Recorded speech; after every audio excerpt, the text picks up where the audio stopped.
Okay,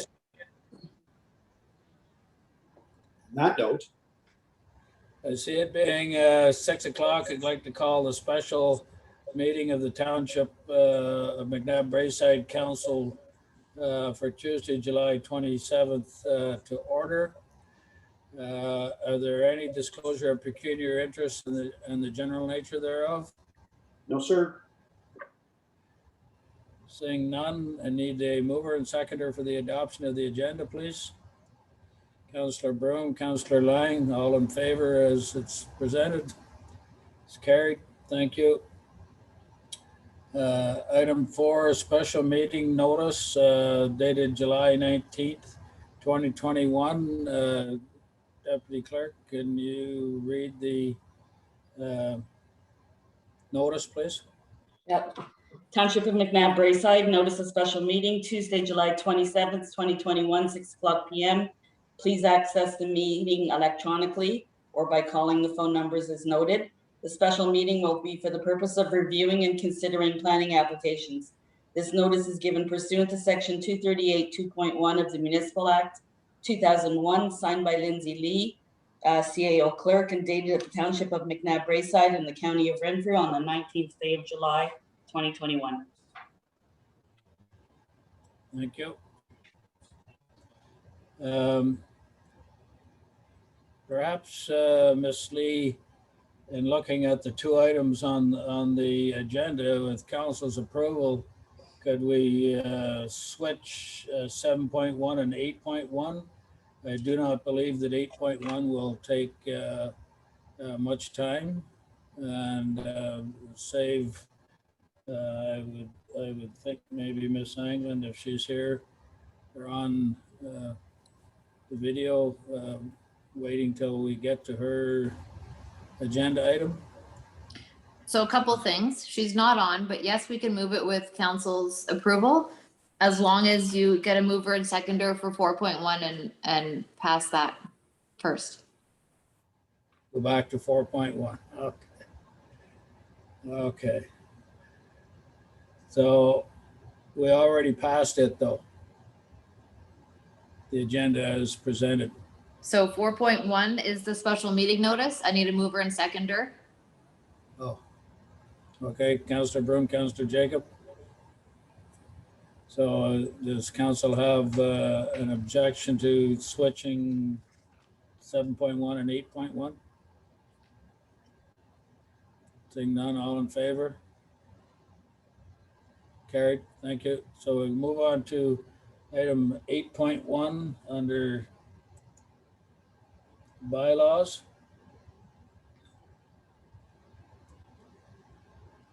And it's bylaw 2021-43, pre-servicing agreement authorization for Braeburn Estates Phase 2 road and drainage.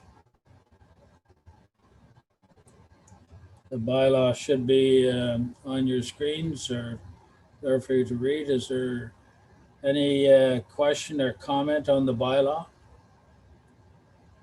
Deputy Mayor Armstrong? Before Lindsay or Ange tell you, we'll need a mover and seconder, sir.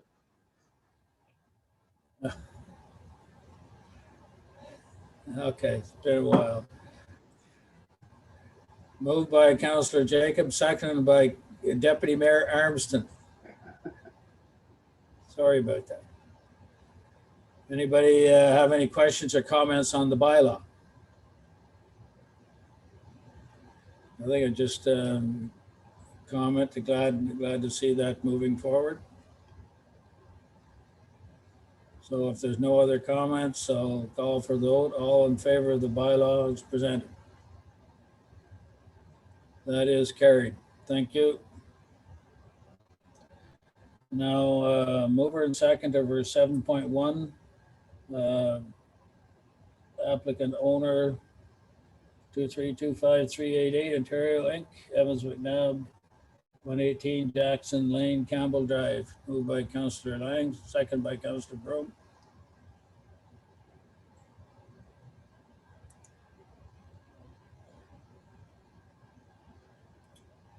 So, as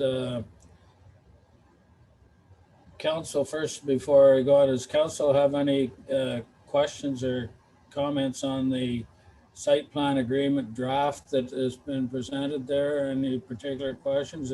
If there's none, I'll get Mr. McNabb to state his concerns or his wanting to change part of the site plan agreement. Councillor Jacob? Well, I just have two questions through you to staff. The first one is in relation to section 6B. That's the section that identifies the deposit of $10,000. My question is just how is this amount calculated, or what's the reasoning behind this amount being selected?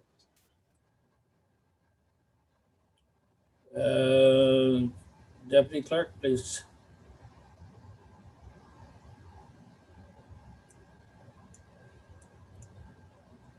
It was done in consultation with BLG, Gordon Ladner Gervais, and our planner. Okay. Councillor Jacobs, supplementary. So my second question was just a question related to, it was section 2B, the prohibition on processing of aggregate materials. So just to confirm, is this, would the processing of aggregate materials be considered a permitted use under the zoning bylaw at present? So are we placing an additional restriction separate from the zoning bylaw? I could answer that, but I'll defer to the Deputy Clerk. Some of these questions are ones that are being answered by our legal, because Evans has asked the same questions by our legal and our planning department, I believe, and our public works director. I believe some of it had to do with how Mr. McNabb had stipulated what he was planning on doing on the site. But that'll all, once we get all the comments back from the outside sources with regards to Evans's comments, then council should have all the answers to any of his questions. Okay. Thank you. Councillor Lang, please.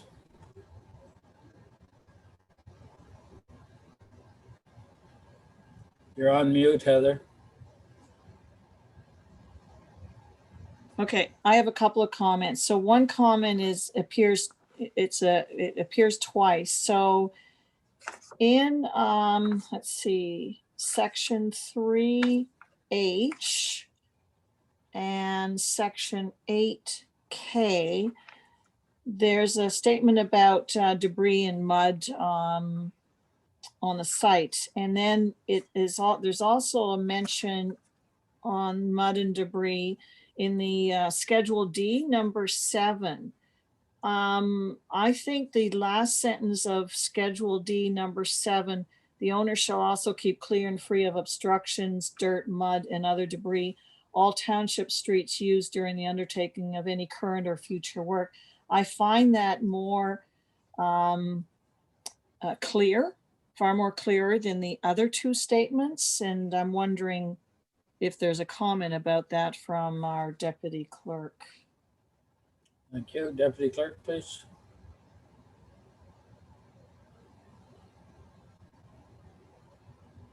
You're on mute. These are all questions I'm gonna have to defer to our public works. Those ones with regards to the debris, and our legal, which those comments are coming forward. I didn't know your questions ahead of time. Had I had them, then I would have referred them to legal and planning and public works. Okay. Prior to the meeting this evening. Okay. Supplementary. And one more question. I was unclear about the self-storage operations, and I'm wondering if somebody can provide clarity on that. I think the simple answer to that's in phase 2. Mm-hmm. I'll defer to the Deputy Clerk.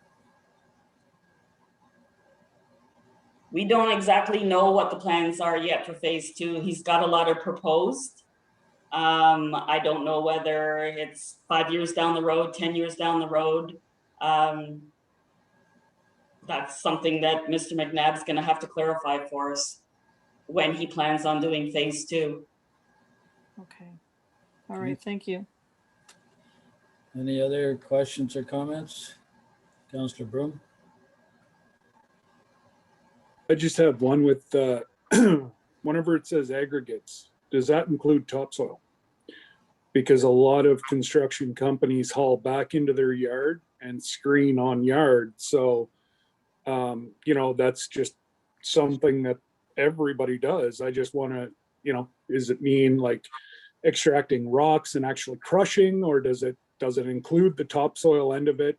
You know, that's just, all the rest of my questions have been pretty much answered except for that one.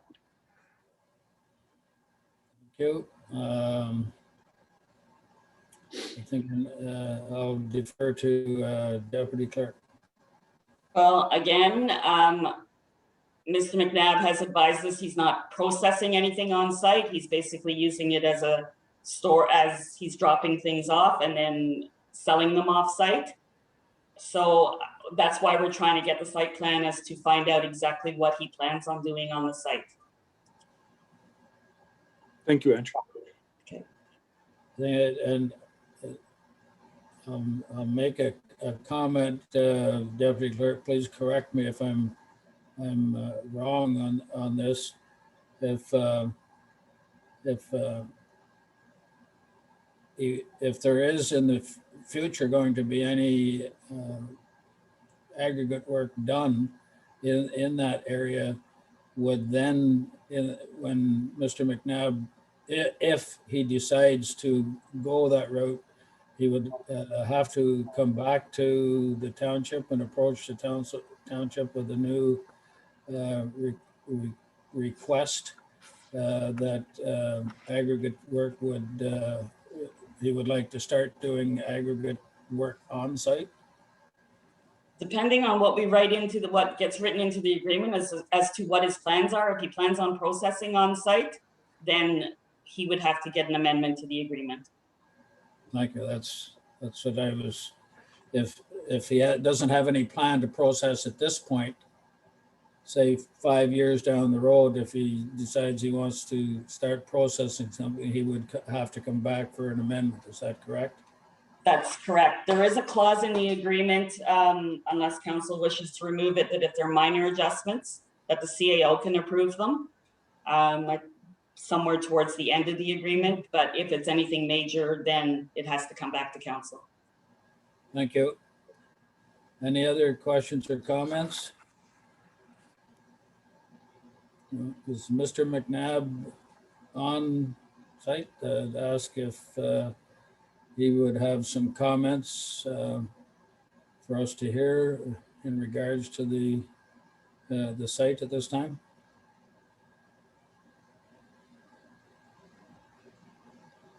I don't see his hand up, but do you want me just to move him over anyways? Well, unless he doesn't have anything to say. Oh, never mind, it's up now.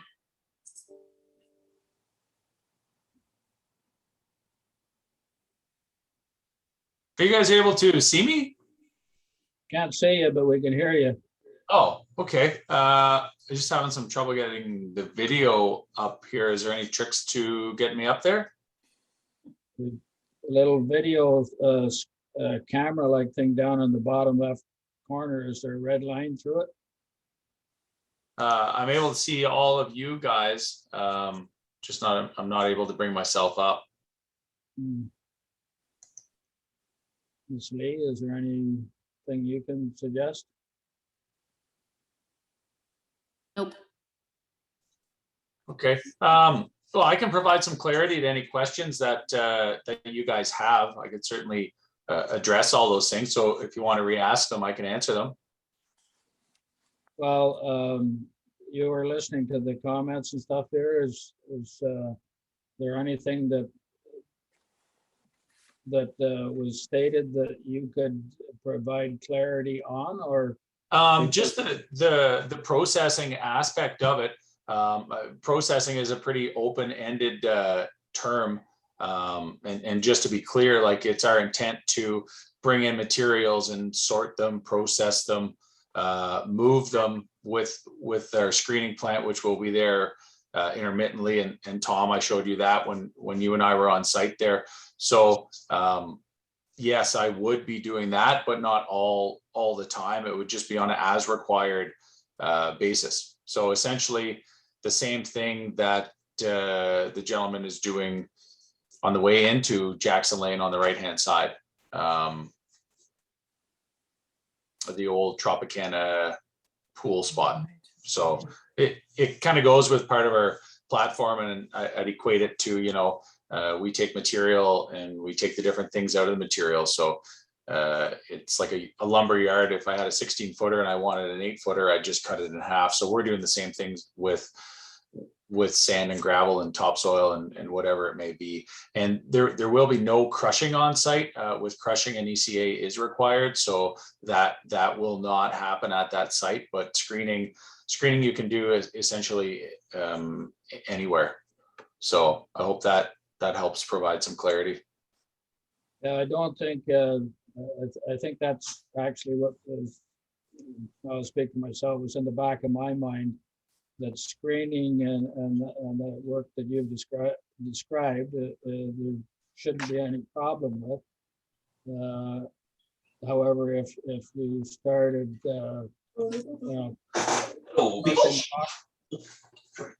crushing rock or doing something of that nature, which would create a lot more noise and dust and that, I think that's what council was looking at. My understanding from what you're saying is that you're not intending to do any of that there. So you've heard the deputy clerk state that should you want to do anything like that in the future, you need to come back to the township, either get, if it's a minor approval from the CAO and deputy clerk, Connor rather, and or the council. So, okay, is there the next item? The next item that you guys, I guess Oliver's question was in regards to the with the deposit essentially, and we don't have any issues with that. In regards to phase 1 and phase 2 of the storage. So phase 1 of the storage is just open storage. So we will have an area where we will be able to store boats, motors, RVs, trailers, just things that people need space to do so. That will hopefully help generate some cash flow so that in time we will be able to put up the actual storage units. So that's the phased in approach and kind of the business answer behind it. Okay.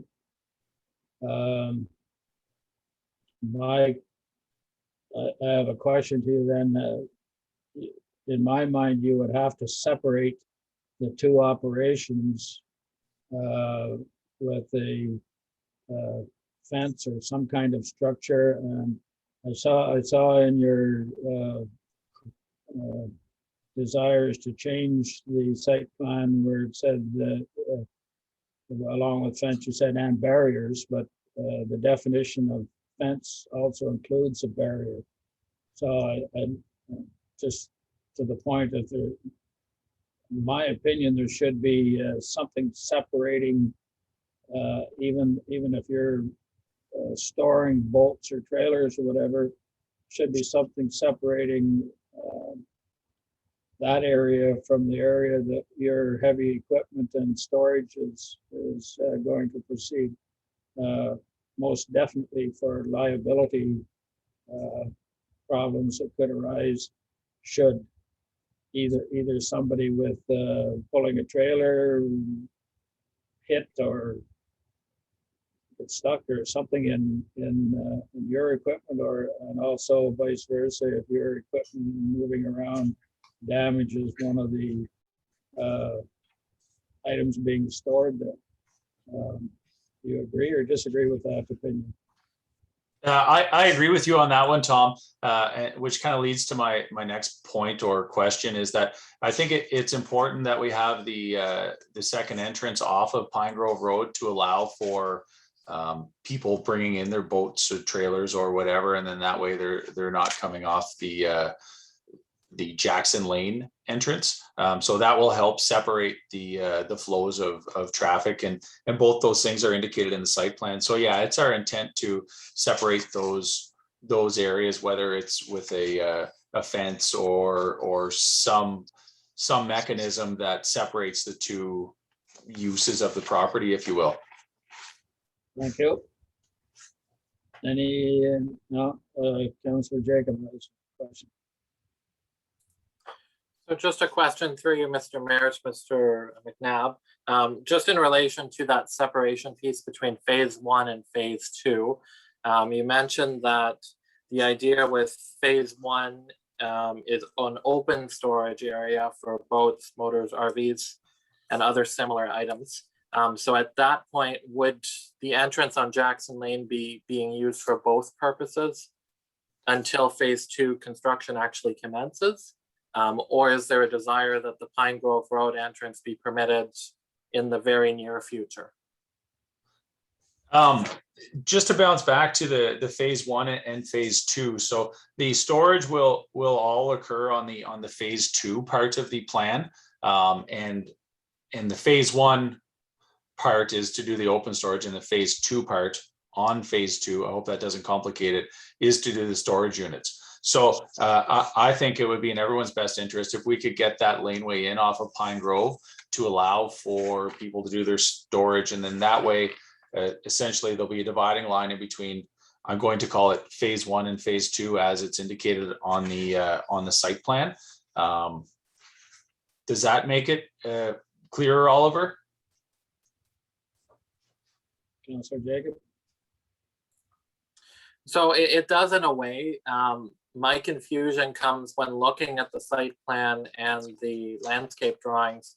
I don't actually see clearly where that proposed second entrance would be located. And particularly looking at the site plan, there doesn't seem to be very much space at the south end of the property where the existing berm is located to put in an entrance clearly on that.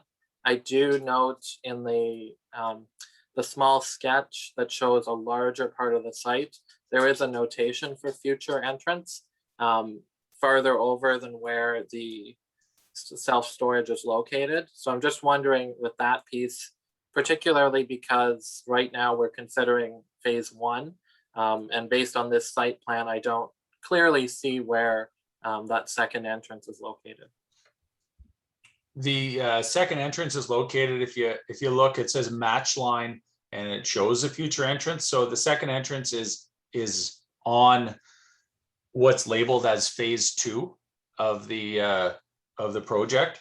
So, but phase 2 will happen with phase 1, if you will. There's just the open storage doesn't get built right away. A gravel pad gets built where the buildings are going to be. And that's where people park their boats and trailers and RVs and things like that. So that's where the future entrance will come into play. And then that way it regulates the, residential traffic from the commercial traffic, if you will. Thank you. So just for clarification, this second entrance would be done in phase 1 to accommodate outside storage of boats and trailers, and then phase 2 would have the storage units themselves constructed. Yes, that is correct, Tom. Okay, so there's a need then to get that second entranceway done actually before you even start parking trailers and boats in there, and that's what I would strongly suggest, that the second entranceway be finished before you start allowing vehicles, trailers and stuff to be parked there. Just a suggestion. Anything else? Some of the other things, I guess, are there any other questions from council or anyone else before I touch on the other changes that we made? Is this in regards to changes in the site plan agreement? Yes, that's correct, Tom. Well, I would suggest that we leave that until the intent of council, I think, is to bring this back to our August 3rd meeting, when we, at that time, will have all the responses from our legal people, because the changes you've suggested has gone to them, and we haven't received everything back from them as of yet, in order to be able to get this into council's hands, which would, in order to proceed, we would have to have a closed meeting in order for council members to get the information from our legal department, and then an open meeting to move forward and answer all the questions or everything that you've requested in the site plan agreement. So at this point, I don't see the necessity of going through the items one by one, because our answer to all of them at this point would be it's with the legal department, and we haven't received the information back as of yet. So that would be my suggestion. I don't know how the rest of council feels on that, but it's we've all got a copy of the site plan agreement that you have put in requested changes on. So until we get the information back from our legal department, I think that it would be best time served having this on our August 3rd meeting. Any questions or comments from council on that? I have a question, Tom. I'm the office manager here, and I'm wondering how, if any of the counselors have an input into the changes that we made before it went to legal. No? Like, No, what- you're leaving it all up to legal? Yes? What is the, or I guess, why is it being sent to legal? Because some of the changes and stuff that you're asking about come, the site plan agreement has been made up by using policy from the provincial government and from the county government and municipal government. So there are some things I believe that you're looking for in there that we cannot change. So I want to make sure that our legal department says to us, yes, you could change this. Yes, you must change this. Or no, you cannot change the site plan agreement for these particular requests that you've made. Okay, I don't think any of the changes that we're looking for were part of, I guess, any standard municipal or provincial, I guess, mandates. They were just added on by, I guess, whomever drafted this site plan, because this is it's not a standard site plan. There's a lot of things that were just very particular for my site. What you must understand is that every site plan is different. It's site specific. There are core values in the site plan, but there's also deletions or additions to site plans depending on the location and type of project that is being presented. So I think when you're looking at a zoning of industrial, that needs to be taken into account. There's other businesses up there operating the same way. And I think it's important to treat everybody the same. Maybe having a general site plan and a specific site plan for a development, like a home developing, but you've zoned it industrial. That's correct. So would all site plans not be the same, and then each individual business would have its own special conditions? Is that what I'm understanding? As I said, there's certain core items that are standard, usually provincial policy, that are standard, and then depending on the individual site, there are alterations or different things that can be added, and every site is different in that way.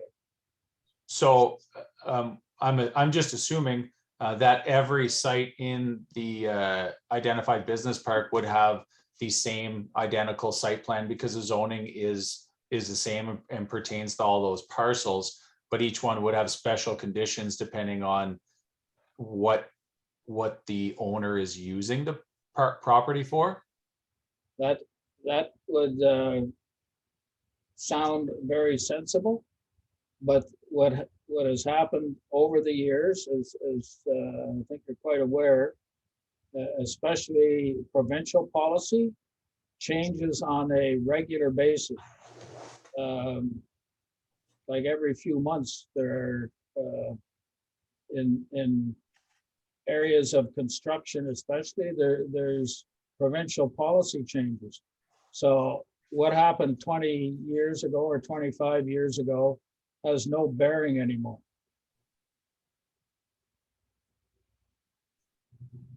I've just noticed other municipalities have a general site plan. It's posted, so you know what you're getting into, and you go from there. And especially in a park that's zoned industrial. Well, unfortunately, it doesn't matter to me what other municipalities and stuff are doing. If the time is right for McNabb Braeside to look into making a general statement, then we will look at that when we have the opportunity. Deputy Mayor Armstrong. Thank you, sir. Without getting into the specific item by item list of issues, even if you look at the two proposed, just a second, please.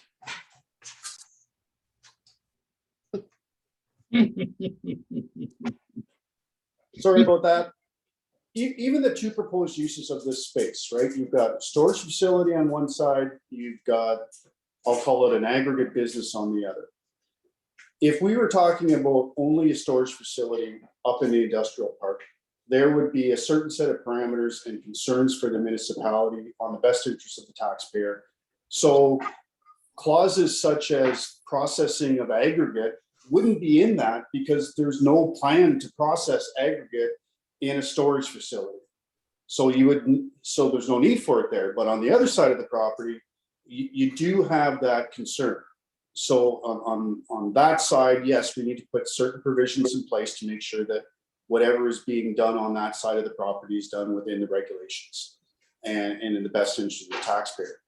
Again, so that's where you have the two sets of priorities for the municipal government and the adherence to codes and regulations with either the county or the province. So you need to adjust their site plan regulations and concerns towards the use of the property. What you have is two different types of usage on one property, which is great, but with the two different uses comes two different sets of concerns that we need to ensure that we have everything covered off. So yes, there are regulations that are specific to the use of the property, and you can't have a generic site plan that covers everything for every use of every site. It has to be site specific.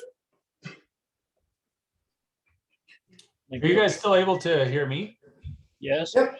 Okay, so very valid point, Brian. And I guess my question is that if there's a change in use of the property, would that trigger a new site plan for existing businesses? Or how do you deal with that?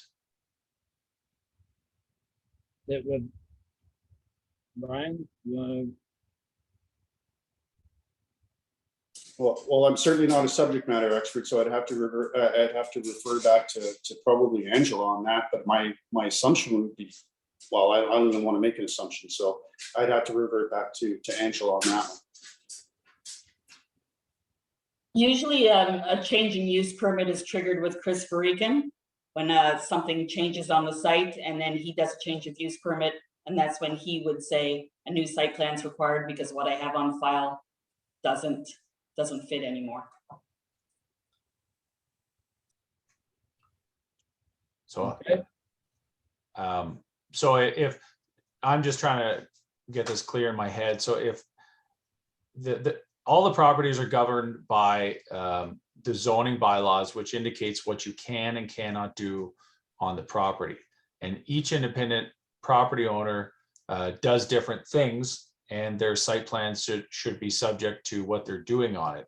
If they change what they're doing on the property, that should trigger a new site plan or a new site plan agreement to reflect that.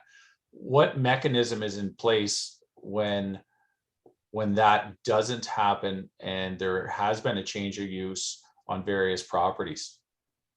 And are there any legal implications to the municipality in regards to increased liability? Deputy Mayor Armstrong? I guess I understand the question, Evans, but I don't understand the relevance to this particular site plan. I guess is my question. You're talking about hypothetical situations or acts that have been done or may not have been done over the last 20 years up in the industrial park, but I don't see how that applies specifically to this site plan application. And so I'm worried that we're getting the two things muddied right now. We're talking about this site-specific site plan that's being discussed now for your property versus what may or may not have happened in the area over the last 20 years, or what happened to the neighbor, or Joe was doing something on his site, now he's doing something different. Did he get all the proper approvals in place? That really is a completely separate issue to what we're dealing with now, which is site-specific site plan approval for this particular site now. So I just would hope that we wouldn't get this site plan approval muddied down in something else and delay everything, right? So I think we should keep the two separate. Yeah, fair enough. That's good by me, Brian. I was just trying to fill some voids, but yeah, let's keep it clear and on point. One of my main concerns with this site plan agreement is that the way it was drafted is the township wanted me to give away, and please correct me if I'm wrong, a portion of my land for a drainage easement that had no benefit to me, and it was my responsibility to pay all legal costs. So I'm wondering why. I think I'll wade in on this, and the deputy clerk can correct me if I'm in error. We don't want to own the property. It's common practice, even in housing developments, to have easements. These easements could be for things like hydro, things like drainage, and all the easement is that, like, the township doesn't want to own your property at all. What the easement, I believe, is that, let's for an example say you're not around, and the drainage, there's a big spring runoff, and there's ice or something down by Jackson, or not Jackson Lane, by Pine Grove Road, and it's blocking the water, and the water's coming back up onto your property and then starting to spread out everywhere. The easement allows the township to go in onto your property to clear the clog or repair whatever has to be repaired to make sure that no further damage occurs to your property or to people below your property where the water is draining to. So we don't want to own the property. It's just a thing that is done, as I say, even in housing developments, so that should you be vacationing in Hawaii and something happens, the township needs to have the right to go onto your property and make repairs. Okay, I'm just gonna read you the clause, if that's all right.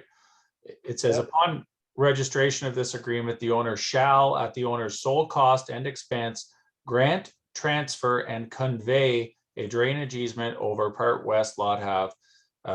Essentially, it's Part 13 of my property.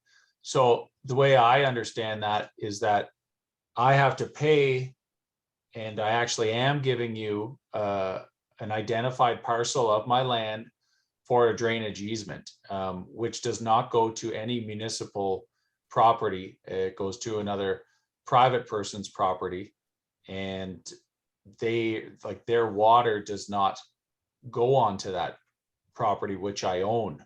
So I'm still trying to figure out what the purpose of this is.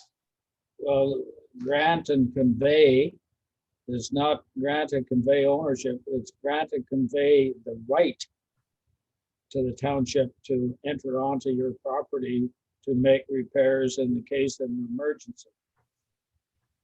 But why would I give a drainage easement that doesn't go anywhere? Because if something does happen with the drainage and it does back up, we need the right to be able to go onto the property. If you're not there to fix it, we need the right to go onto your property and fix it. That's all it is. It's not owning your property or anything. It's just you're granting us the right to go onto your property in case of an emergency, in your case for drainage. And where the water drains from your property to somebody's property.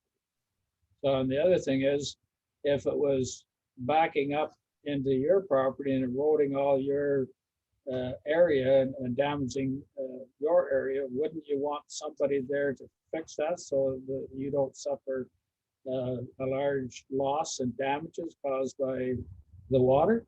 Now, I know you're saying that this never happens and that there's very little problem. There won't be any problem with drainage. Well, I can assure you that the people in the Rhodys Bay area would strongly disagree with you. And even this past spring, with that rapid melt all in one day, the damage created, we had culverts washed out, we had roads damaged, all because of that one day and that melt. So all this is giving us the right to go on your property and make the repair to prevent further damage. That's all it is. So why would you only want to go on Part 13 of my property and not the rest of the property, though? Because Part 13 is where the drainage is it not? No, Part 13 is where part of my drainage is, maybe 5% of my whole drainage plan. So like, it's the same. I built a couple of houses in behind the mall years ago. And in one particular case, I had to give Hydro an easement right down one side of the property that I had built a house on in order for them to get to a hydro pole that was in the abutting neighbor's property.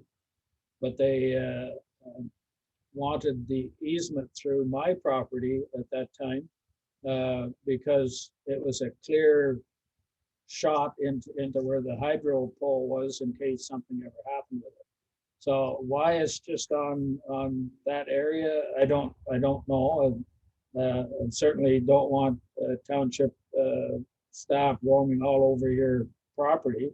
But if there happen to be drainage problems on another area of your property and you are not around to correct it, would you not want the township to go in and correct it to prevent property damage to your property that may end up costing you tens of thousands of dollars? If that's the intent, Tom, absolutely. No, I have no problems with that. If you guys want to come on and get things fixed up for me, but I'm fairly certain that I would have it done a lot faster than anybody else. But maybe there could be a rewording on this, or I would like to invite anyone, even the public works director, out to look at this. We can identify it on the map, we can identify it on the ground, and then say, why do you have interest in this one parcel and not the rest of it? And if it has the ability to do something good for somebody or the township, I'll certainly entertain that, but I can't figure out why you want an easement over this one area. Okay, so if we change the wording to say convey and grant access to your entire property, would that suit? Do you do that for everybody? That just seems a little strange. No, we don't do it for everybody. It's just, I'm just throwing that out there to you. Because you seem to be concerned about this one spot of land and why that easement request probably came from engineers and I don't know which engineer, maybe ours, maybe the drainage company that looked at the drainage. I don't know why they're just singling out that one spot. Well, answer to that. Can we find out then? And if I'm missing something, I'm happy to look at this. I'd just like to know what the intent is. Like, as you know, John Birch, who owns Canadian Tire, purchased a lot beside me. The only benefit could potentially be to him. But to the best of my knowledge, your public works director has already told John that he doesn't want his water going out to Pine Grove Road because it should go the existing path, which is out to the highway. So I just feel that there's some missing pieces here about this drainage easement that I'm not being told about because it leads to nowhere. If he puts a structure on the property that he's bought, there will have to be a drainage study done on that property. And if he wants to drain and slope everything out to the highway, I believe he'll have to get permission from the MTO to start with. And the township would also request a drainage easement from him for the same reason. Deputy Mayor Armstrong. Well, I think that this question is within the number of comments that were on the draft, the response to the draft of subdivision. So, I don't think it's be too much to ask that we see clarification on the reasons why this particular area was determined or identified. It doesn't sound like Evans is 100% against the idea of having it in place for the reasons that you stated. It's more a question of why there, which I agree, sir, that there's probably solid justification for the reason behind it.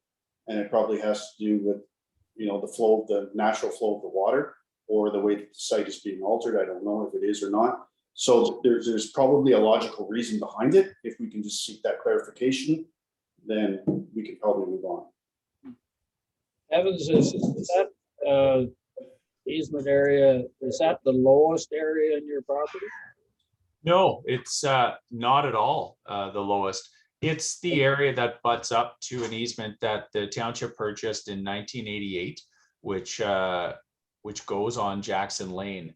But I own a separate parcel which abuts it and doesn't go to anywhere else. So Okay. no, it's one of it's one of the higher points of the property if you compare it to the back, because we have to bring all our water to the rear, and then it slowly migrates around the perimeter, down that area, and then out. So where you want your drainage easement is a important part of our stormwater management plan. So I don't want to have to alter that unless there is a requirement that I'm unaware of. So if we can get some clarification on that, I think that would be beneficial. And it would have been nice if something like that could have been disclosed in all the meetings leading up to this. It was a surprise to us. Okay, I think that we should be able to ask that question, CAO, and get a clarification of why that location, and bring that back on August the 3rd meeting. So that's, other than that, Evans, why that spot?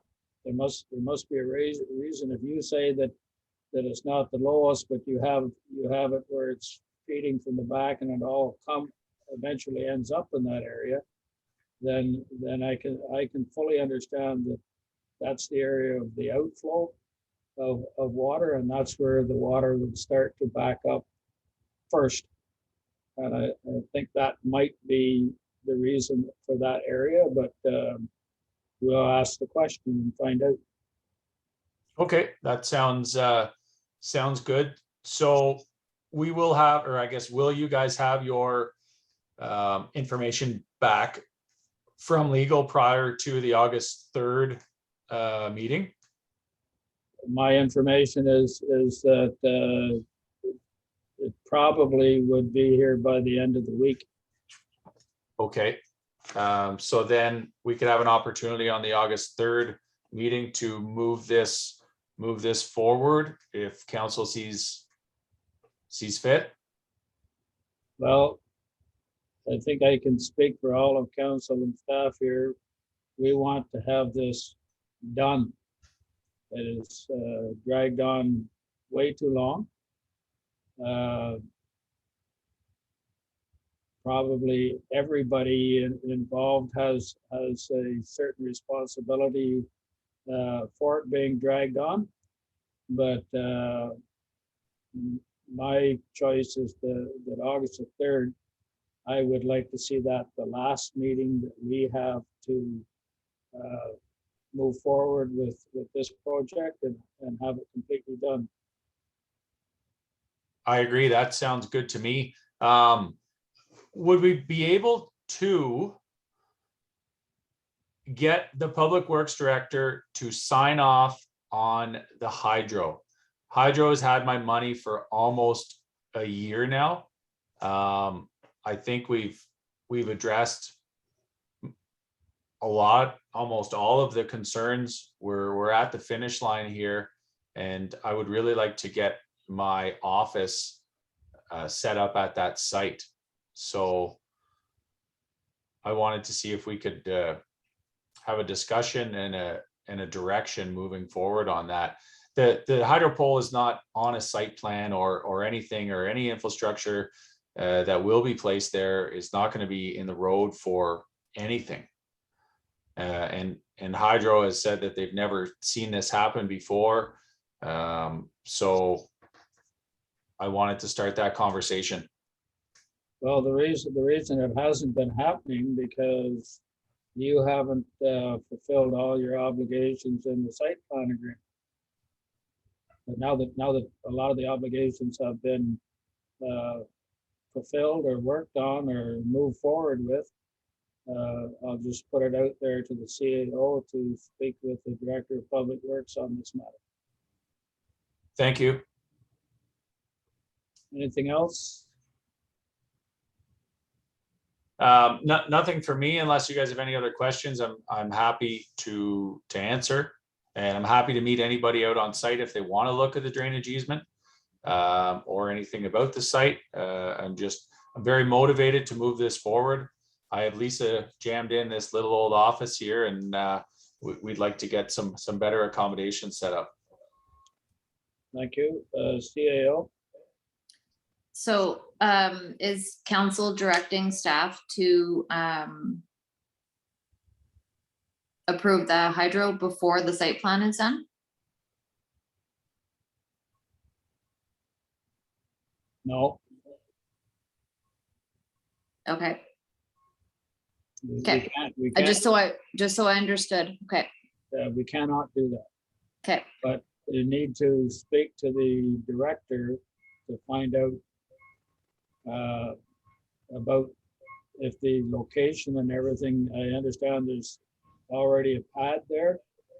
To find out if that's the acceptable location. And hopefully by August the 3rd, we'll be able to give direction to move forward, at which time Hydro can go ahead with their poll.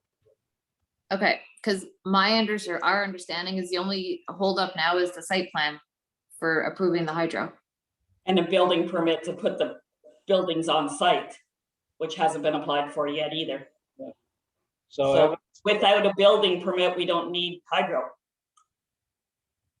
So Evans, hopefully you're listening. You need to go to the township tomorrow and ask for a building permit. Okay, and does I can do that. Once I do that, can Hydro put their pole in? No. And unless you get it, the earliest you'll be able to go ahead with that will be August 3rd. And Okay, I'm hoping that every member of council here, as I say, wants to get this finished and done with. Don't take me wrong, Evans, but we've got a lot more on our plate than one project. So I don't think anyone here is enamored by the fact that this is taking so long. So anyway, we're going to do our part to get this moving as quickly as possible, and that would be August 3rd. okay, well, that sounds good, Tom. I think we're all in the same boat and all motivated to get this one across the finish line. So August 3rd sounds good. If you guys need anything in the interim, please let me know. I will have it to whomever needs it. Well, I'm likely going to take a drive out to your site in the next day or two. I'd be happy to meet you. You just Okay. let me know. Okay. Any other questions from council or staff? Councillor Jacob. This is kind of more of a process question. I don't know if it's best directed to you, your worship, or to the CIO. When it comes to our August 3rd meeting, will we be having a special meeting before to receive the closed meeting information? Or will closed meetings be moved up the agenda so that we can consider it at the top of the agenda versus the end? My recommendation would be that we'll have the closed meeting before the actual public meeting. I So, would prefer that if everyone's okay with that. we have to know the answers from our legal team before we can, there's no use going into another meeting without us having the information from our legal team. Just be a waste of time. Okay, so we'll leave that to staff to set up what would it take, Ms. Lee, half an hour? Max beforehand, or 15 minutes, or For what? to pass on the legal information to council in a closed? At the start of the meeting? Like, we're not having a special meeting, right? Why not?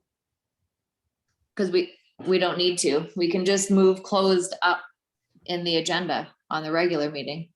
But then that puts all the public out for how long? 15, 20 minutes? I have no idea how long it will take.